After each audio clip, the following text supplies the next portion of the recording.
संगत जी, गुरुजी ने हमेशा कहा कि जिस किसी के भी पास मेरा स्वरूप है और जो मेरे तक नहीं आ सकता, तो हर स्वरूप में मैं अपने साक्षात विद्यमान हूँ। संगत जी, ऐसे बहुत सारे सत्संग हैं जब एक आंटी को सांस नहीं आ रही थी और उन्हें गुरुजी के स्वरूप के आगे गुहार लगाई कि गुरुजी मैनू साह नहीं आ रही है, और तुरंत उनको सांसें आने लगी।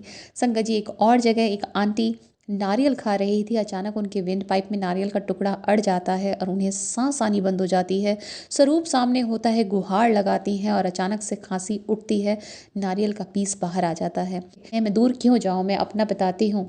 जब पहला गुरुजी का स्वरूप घर पे आया तो परिवार वालों ने मिलकर सत्संग रखा। मन ही मन गुरुजी से अरदास की कि गुरुजी आ जाना, दर्शन दे जाना, लाज रख लेना इस सत्संग की।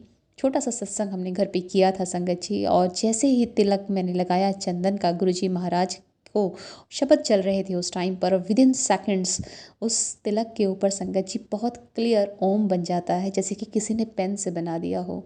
तो संगत जी, गुरुजी सब सुनते हैं, हर स्वरूप में वो साक्षात विद्यमान हैं। बस हमें तो ये भरोसा करना है कि हमारे भगवान हमारे सामने बैठे हैं और हमें सुन रहे हैं।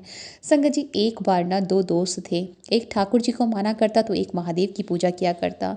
जो महादेव की पूजा करता वो लाइफ में ना बहुत ग्रो कर रहा था, बहुत पैसा और समृद्धि उसके पास आ रही थी, पर जो ठाकुर जी को मानता वो वहीं का वहीं रह गया, लाइफ में ग्रो ही नहीं कर पा रहा। जिम्मेदारी बढ़ रही थी तो आर्थिक समस्या आ रही थी।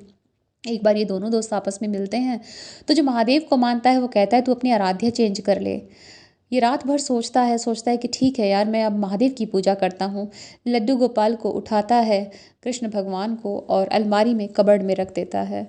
अगली सुबह जाता है, शिवलिंग लेकर आता है, बहुत ही श्रद्धा भाव से पूरे दिन ओम नमः शिवाय का जाप करता है, बेलपत्री चढ़ाता है, अगरबत्ती जलाता है। पर फाइनली देखता है कि अगरबत्ती का धुआं भी जो है ना उसी अलमारी की तरफ कबर्ड में जा रहा है।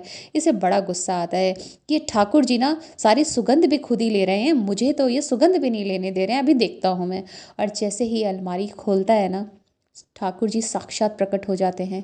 ये हाथ जोड़ता है, कहता है मैं इतने सालों से आपकी पूजा करता रहा, आप कभी प्रकट नहीं हुए, आज मैंने महादेव की पूजा की तो आप प्रकट हो गए।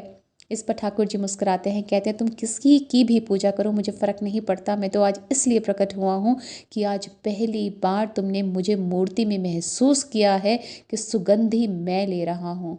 तो संगत जी, मोरल ऑफ द स्टोरी सिर्फ इतना है कि मूर्ति मूर्ति नहीं, अगर हम उसमें साक्षात ईश्वर को महसूस कर सकें, उनको उतना प्रेम कर सकें जितना हम अपने फैमिली मेम्बर्स को करते हैं, तो संगत जी यकीन मानिए भगवान आपको सुनते भी हैं और आपको रिस्पॉन्ड भी करेंगे।